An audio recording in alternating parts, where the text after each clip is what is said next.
Hello, how are you today? My name is Shannon. This is my YouTube channel, Whiskey and Wool. I have two series that I'm currently creating this year. One is Cast On With Me, where I take you through a step-by-step project, or like a deep dive into a new project that I'm making, to just talk through how I made the decisions that I made and all of that. And I also have Knitter's Life series, which is a little bit where I share a little bit more about projects that I'm working on, my hand knitting and my hand spinning. I'm also a spinner, a knitter and spinner. And today, I also talk about life stuff over there. I'll share videos and pictures of family stuff and travel and things like that on Knitter's Life. But today is going to be a Cast On With Me. I'm coming to you from a different location. I am actually in my bedroom, and they are the walls are painted turquoise, and it's pretty bright. It's coming on my screen. It's looking a little grayed out, but it's all good. And there's a picture, some artwork of my own actually above me. I've sat here before, but it's been quite some time. I have been sitting on my couch all day today. I've been working from home, and it's the end of my work day, and I have beautiful light in my apartment in the afternoon. You probably saw a clip at the beginning. I took a clip yesterday. It was very hazy out. Yesterday morning I went out early for a little walk, and I filmed the New York City harbor and the skyline in its hazy glory. So hope you enjoyed that. And yes, I live alone in a gorgeous old building, old 20th century building that was a former Ritz-Carlton hotel at one point at the beginning of its life. It was a Ritz-Carlton hotel. It's really gorgeous, old school. Yeah, it's fun. It's a fun place to live.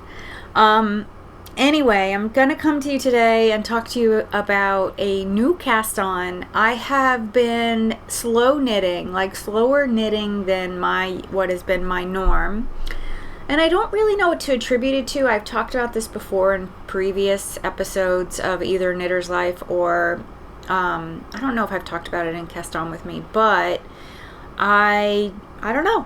I know this last month I had family visiting for a week. It was so much fun. I loved every minute of it, having them here and running around New York City with them and just doing some touristy things, but also just hanging out and seeing the city, through their eyes. It was really fun. But it's also Tour de Fleece just ended yesterday. That was why I didn't record this on the weekend. So yesterday, Sunday, today's Monday. And that really took a lot of my time. I spent a lot more time spinning than I normally do. I spin every day. Last year, after Tour de Fleece, I I'm like really on tangents here. I'm sorry. It's just kind of my mood. I was thinking this would be a very short episode, but it's perhaps going to be a little longer because I'm on a tangent. But last year I made a commitment to spin every day, every morning, because I sort of established this routine during Tour de Fleece to spin in the morning, get up, feed the cats, get my coffee, and go spin. Spin for 5 minutes or more. And just spin for however long it felt like, let myself wake up and start thinking about all the things I had to do that day. So I did that with consistency, and it's become this ritual that I really, really love. And I really look forward to every morning. The only mornings I didn't spin were when I weren't here, if I was away from my apartment, or if I just occasionally I have a very, very early meeting with the president of the university that I work at. So he's the only one that schedules me at 8 a.m. Everyone else begins at 10, like the rest of the world. I don't usually have anything before 10, but once in a while The president of the university schedules to see me at 8, so I go. So on those mornings, I wouldn't always have time to sit down. So there was maybe a handful. I could probably count on one hand, aside from the times that I was away, I can count on one hand how many mornings last year for a full year that I did not spend each morning. So I established that. So this year it was pretty easy to go ahead and do that, continue that, spinning in the morning, but also spend some time in the afternoon also spinning. So that really detracted from a lot of my knitting time. That's the point of me telling you that story.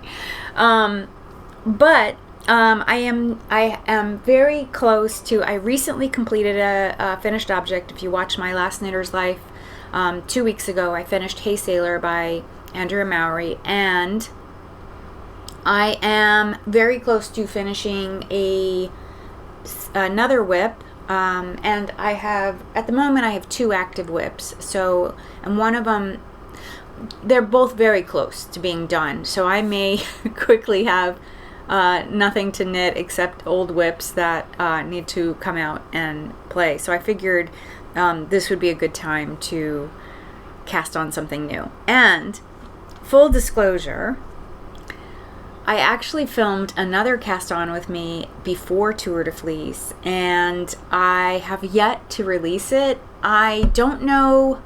I'll release it next. I don't know. I may actually end up redoing it, refilming it, because some of the things that I talked about in that video are not really relevant anymore. But I don't know. I'll look at the footage and figure it out, see if I can figure out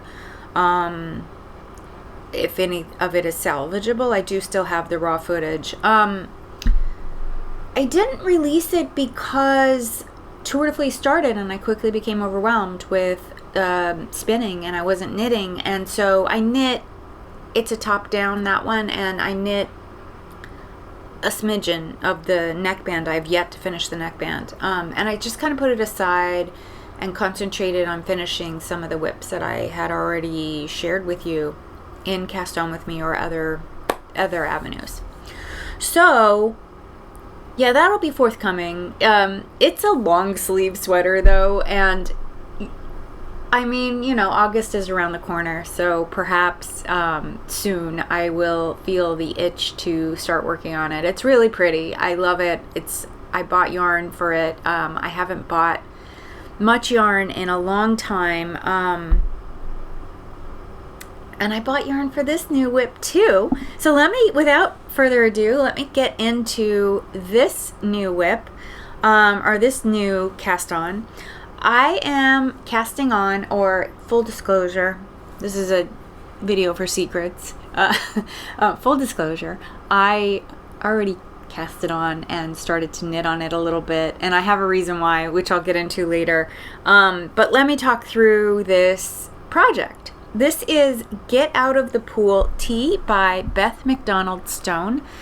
I heard about it from Beth herself. She has a YouTube channel where she shares her design process and her other knit projects, and also her life and what's going on with her. She lives in Bermuda, but she travels to New York frequently. I've seen her many times. We've become friends, and we make sure that we get in touch and see each other whenever Beth comes over, because it's right there. It's right over there, right over the river there.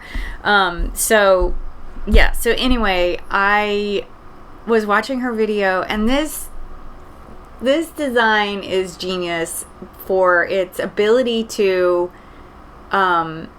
manage the way that indie dyed yarn can sometimes pool.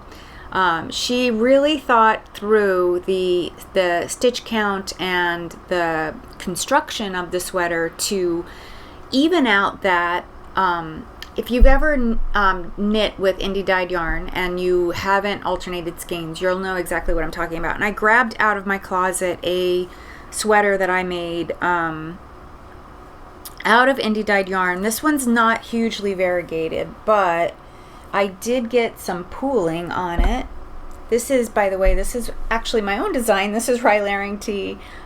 This is a sleeveless version, and I knit this using some hand spun, or sorry, not hand spun, indie dyed, by Sweet Sparrow Yarn Company, and I don't remember the colorway name, but you can see the pooling. You see the striping that's happening with this color. I mean, it's not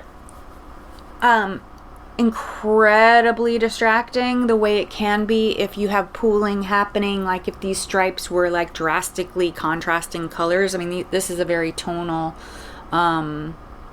pooling pattern that's happening, so it's kind of pleasing, but it can be a little bit jarring when it happens and you have highly variegated colors going on in the sweater. So for this design, the reason that it's called Get Out of the Pool is so that you avoid this sort of thing happening anywhere on the sweater. So I just think that's brilliant. What a great concept and thought process that went into thinking that through. And the tee is adorable too, so it's like you've got this brilliant concept and then also this really great design. So I have put it on screen, I'm sure by now.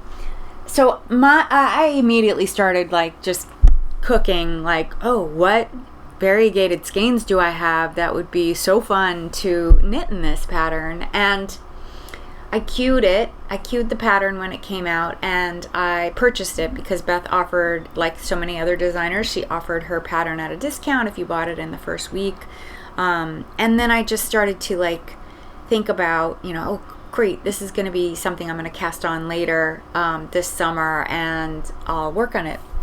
Now, about the same time, Aimée released a new yarn that is a silk tweed, and I just swooned for it, purchased some and thought, that's what I'm making Get Out of the Pool tee out of. Now the color I picked is a speckled yarn. Let me hold up a few skeins because it's super bright in here, and I think, well, let me hold up at least two, and I think this way you'll get a better image of the yarn. So it is fingering weight.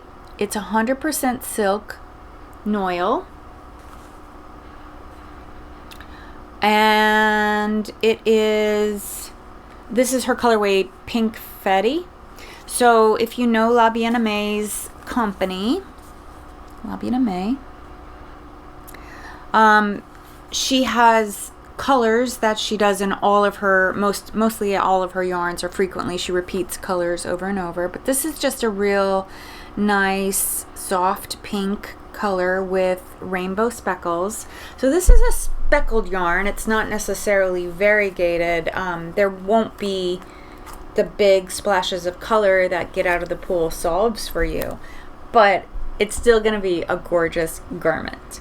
I have already swatched, of course. So this is my swatch of that color. The pattern Get Out of the Pool is a garter stitch, so I swatched garter stitch using the needle size recommended, which was US size 4.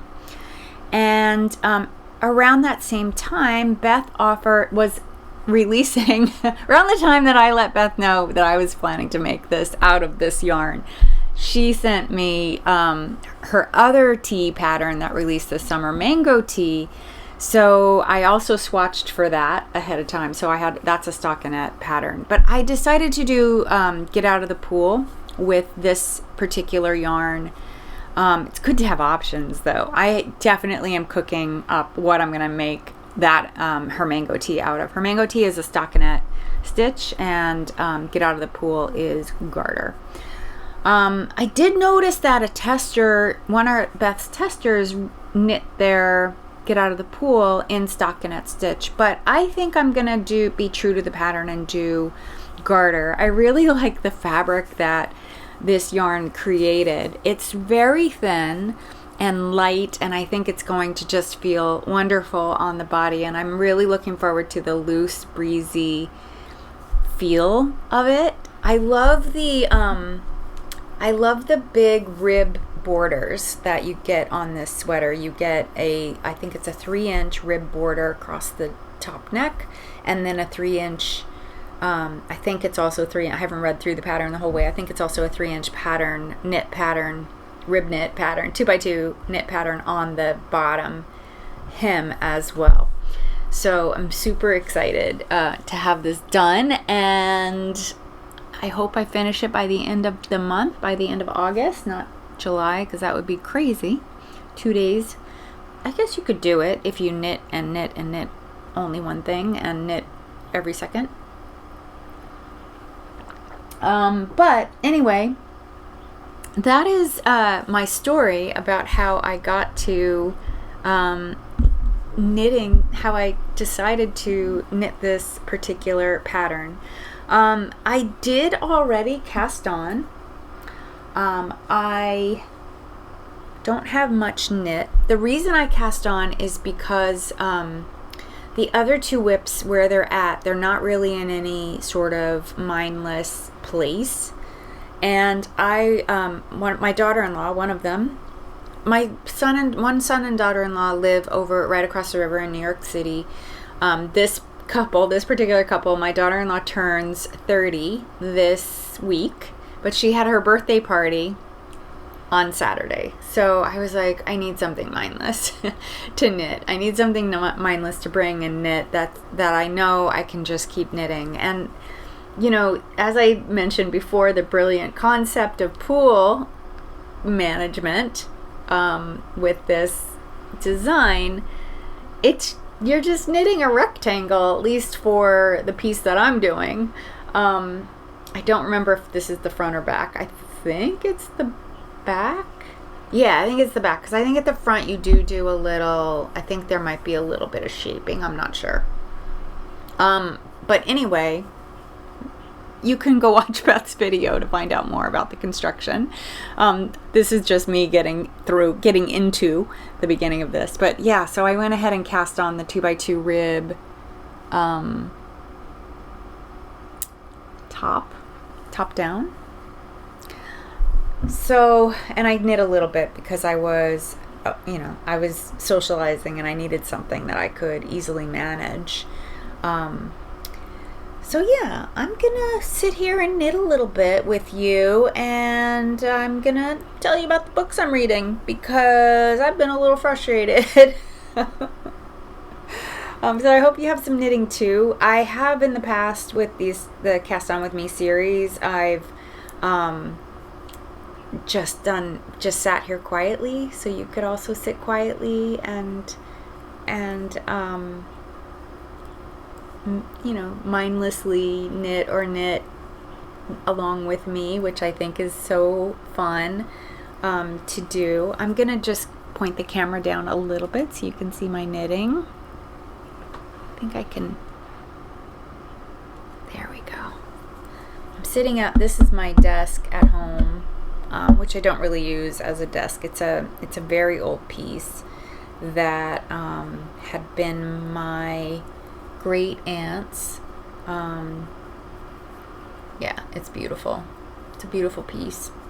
It lived in Alpine, New Jersey, which, if you know your New Jersey geography, that is a little town, a little hoity town, a little shishi town, where a lot of very wealthy people live. That is up the river, up the Hudson River. Probably more across from like Yonkers area on the Hudson, but it's along the Hudson. Yeah, they were a wealthy family, that family. So they lived up there. Anyway, I was gonna say that I will in the future probably have quieter Cast On With Me's again. If you like that, do let me know. It's good for me to know. I know some people find me just sitting and knitting boring, but other people love it. And I also know that the Cast On With Me isn't for everyone. So if this series isn't for you, that's fine. You don't have to watch. You can just click away and go watch something else that's more your taste.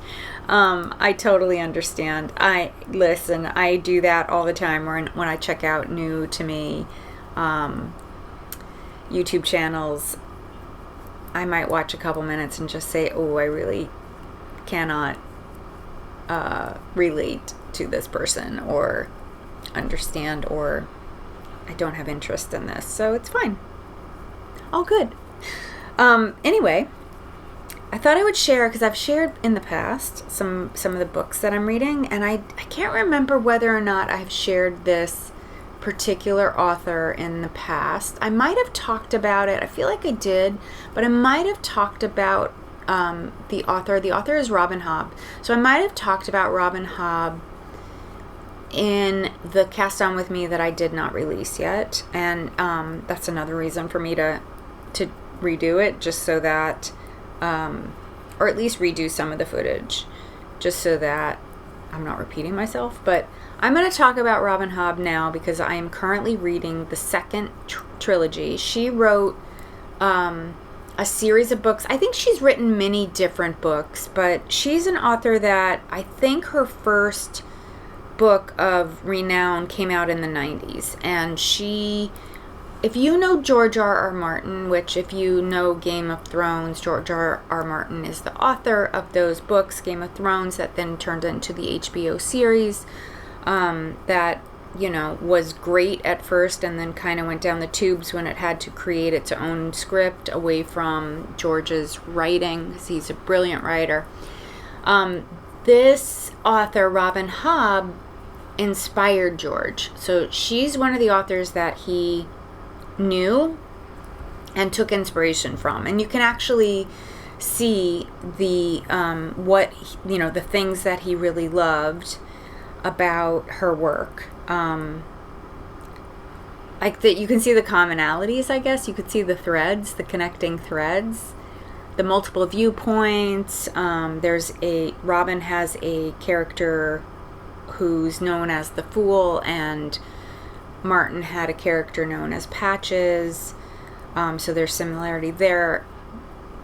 They're different for sure, but you can see those are just some of the commonalities that I noticed.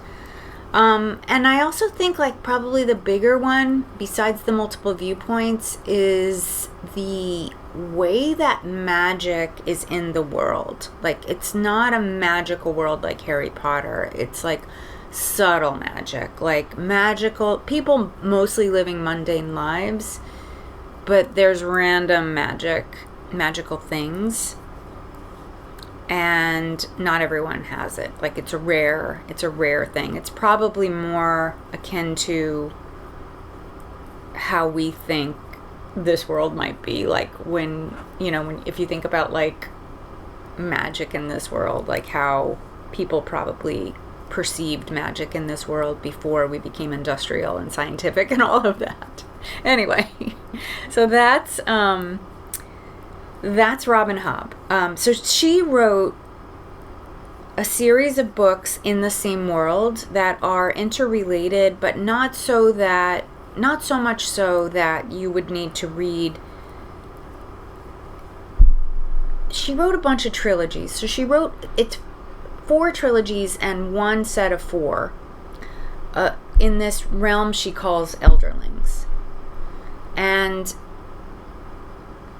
I never heard of this author before, and I'm like a pretty big sci-fi fantasy reader. But the fact that her first books came out in the 90s, I understand why I didn't necessarily hear about her, because I had little kids then. So I was a new mom in the 90s, and I was doing the parent thing, and I probably didn't have much time for reading fiction. My yarn is not it needs to go in its yarn bag so I can just knit without having to pull at it. So I understand why I hadn't heard of her, because there was a moment in there. So I was a pretty avid reader. I was reading a book a week before my kids were born, like pretty much a book a week. Thick books might take me 2 weeks, but I was like devouring reading, like just reading. So I had pretty much read all of the fantasy genre. Anything new that came out, I was on top of it. I was like looking at it. Is this something I'm interested in? And I was trying things out. And I was also reading a lot of murder mysteries, like Sherlock Holmes style Ruth Reichel, all of those type of books I was reading, and I was reading classics. I was, reading all the classics that I hadn't read in high school and college. Anyway, I was really well read up until the early 90s when I suddenly became a mother and had no time. And I got back into reading in a really casual way. Like, I was still reading a little bit, but it was more like a book a year instead of a book a week or a book or two, and a book in 2 weeks. So I get why I didn't necessarily notice this particular author. And so I'm discovering her now, and she's written these 5 series that are linked, that take place in different, talking too much, I made a mistake, take place across space and time in this singular world, but like different regions of the world. And I'm in the second one, and the second one is rough, guys. Like, the first series, the first trilogy, I freaking loved. Like, from the jump, I loved it. I was just like, this is great. And I'm pretty picky with novels. Like, I will drop a novel without thinking twice. Like, I am not one of those people who feels like I have to finish everything I read. I will read, and if it's not engaging for me, I'll put it aside and think, okay, maybe later, maybe I'll try this later, or I will, or I'll just be like, this just isn't for me. This author writes terribly. And lately, I mostly listen to audiobooks rather than reading a physical book. I will read physical books too. I tend to read physical books that are not fiction, like, I read a lot of collect a lot of physical books that are more like academic books for my classes and stuff. I collect hard copies of those versus digital copies, and I collect books on fiber, of course, and yarn as well. So I have a ton of crafting books, physical books, but my digital, the books that I'm consuming where I'm going to read it once and probably not look at it again, I don't buy a physical copy. I just read the digital copy or listen to it. So I do a lot of audio books because I drive to work, and also it's really handy to listen to an audiobook while I'm spinning. So I did a lot of audio listening this past 3 weeks for Tour de Fleece, and yeah, so her first trilogy, which is called the Farseer Trilogy, really awesome. Like, can't recommend it enough. It was great. The character development. Her books are very character centric. So if you're not into character building, if you're more about the story, she tells the story through the characters developing. So they're a slow burn. Like, you start the Farseer Trilogy when the main character is 6 years old, and I think he gets to be 18 or 20 by the end of the third book. So it's a real long, slow build, but it's really great. It was really well done. I enjoyed it immensely. The second trilogy, related in time, it takes place after the first trilogy. Different characters, though.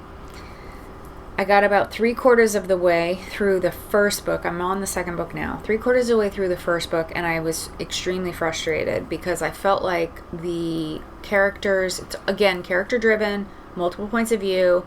Farseer Trilogy, not so much multiple points of view. There are a couple times the viewpoint changes, but you're mostly getting the single characters, the lead character's viewpoint, the little kid all the way up to young adult. This one, you're getting multiple points of view of all the characters, and many of them, most of them are frustrating. I really like when the lead character of a show I'm watching or a book I'm reading is smarter than me. I want them to be smarter than me. And if I'm smarter than them over and over, like, I don't mind once in a while, like, I know better than they do, because sometimes books are written that way, but I just, or at least have some other redeeming characteristics that I can, like. Some likable. No, all of the characters except one or two are extremely unlikable and frustrating. Like with the way that they conduct themselves in the world, the way they interact with other characters. Yeah, so I got really frustrated. I was going to put the book down and just move on to the next trilogy, which I knew in the series, the third trilogy goes back to the main character in the first trilogy. So I knew it would be about him, and I would really enjoy that because I like him already. So I'm already invested in him. But these other characters, I'm just like, what the hell, man? Like, there's no one here I like. The book should be renamed. It's called the Liveship Trilogy. The book should be renamed Villains and Their Victims, because it's just that type of book. So anyway, I posted about it on a forum where, people were like saying that the second trilogy is their favorite. So I was like, look guys, just tell me, like, I'm really struggling with this. I'm really struggling, and here's the reasons why. And I got back a lot of interesting comments. Most people were like, yeah, stick with it. This is how we all felt. Like, this is how I felt as well. I felt that way too. Like, I felt like, what am I doing here? Like, why these people are despicable. They range from despicable to just unlikable. I couldn't relate to anybody. No one was like, she writes like, so some of the perspectives are children, but some of them are adults, and it's like the lifespan, right? So there's like young people that she's writing about, young people's perspectives, all the way up to old people, middle age, all the way through, young adults, all the way through. And she wasn't giving me any one or two or handful of characters to like. And like, so George R. R. Martin did that too in Game of Thrones, his first novel in his series. And, he was writing young children's perspectives as well. Like, not young children, but like children's perspectives, like Arya and Bran. They were kids, like 10 and 12, but they were likable. Her children were not at all likable. And anyway, they told me to stick with it. I did. I'm now on the second book. I do think it's getting better. I'm starting to think, like, now that I'm in the second novel of this trilogy, that maybe the first was just a lot of exposition, like just a lot of like laying down the foundation to tell this story.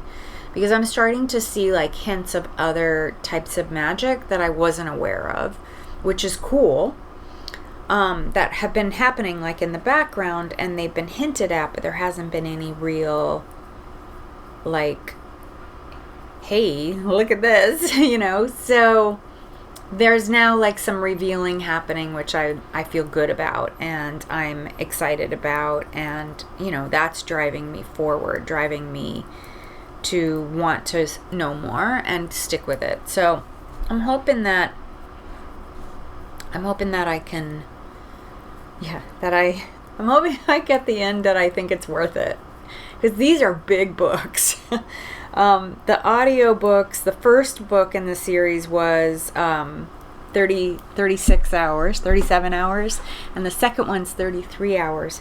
But the narrator, she reads really slowly. So, I mean, you could do that here on YouTube as well. You can speed up. So like, I know I'm pausing a lot here and talking a little slowly, but you can speed up the speed of, so when I was getting to a character who I didn't like much, I would just jack up the speed. So she had to talk real fast. I was like, I just got to get through this because, all these other people, all these huge fans of the books have said it's worth it. Just stick it out. So I did, and I think it's going to pay off. I think it is, but I just wanted to share that with you about that particular series, because I enjoy talking about books that I'm reading when I'm reading some good ones, because I started doing that. I was in a dry spell where I just was reading a lot of bad books. or like books that I just was like, oh, this isn't worth sharing. And then I got to one that was amazing, definitely worth sharing, and I shared it, and it seemed to be well received by my viewers. So hopefully you find that fun and helpful. I really love the fantasy genre, so I'm not going to say this is for everyone, because I know that's not for everyone. Not everyone likes fantasy genre at all. So yeah, take it for what it's worth. Maybe you already know her since she's been writing. I think the first series, I know one of them came out in 96. I don't know if that was the first in the first series or something like that. And I think the book that I'm reading now came out around like 2000, 2001, something like that. So these are old books that people have been loving and reading for many, many years. And I understand actually that she's still an active writer.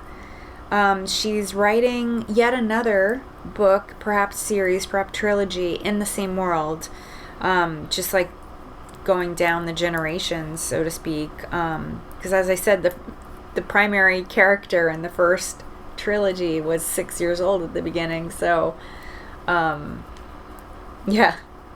And you wouldn't think you could like a 6-year-old, but he was cute and likable, and you know, she did a good job with him. She did a good job creating a character that people adore. Anyway, so that is what's happening over here. I am going to sign off because this has been quite long. I'm going to try to edit it down, see how it looks back in editing when I edit later tonight. But thank you so much for being here with me. I did make a little progress as I talked about those books. I made a few... Ooh, sunlight, bright sunlight. There you go. I made a few rows. Wow. Camera was confused. I'm sitting right next to a very bright window, which is probably why the walls look a little washed out. And get out of the pool tea. Highly recommend so far. And I will share more with in my Knitter's Life series that I hope to do an episode this weekend. Fun fact, I will be seeing Beth this weekend, and I may have some video clips of our time together. And yeah, we'll see. We'll see what happens. You can look forward to that, I guess, in Knitter's Life. All right. Thanks so much for being here with me and sharing this time with me. I look forward to reading your comments if you have any and sharing your thoughts. If you know about Robin Hobb and you love her, let me know what your favorite book was that she wrote. Yeah.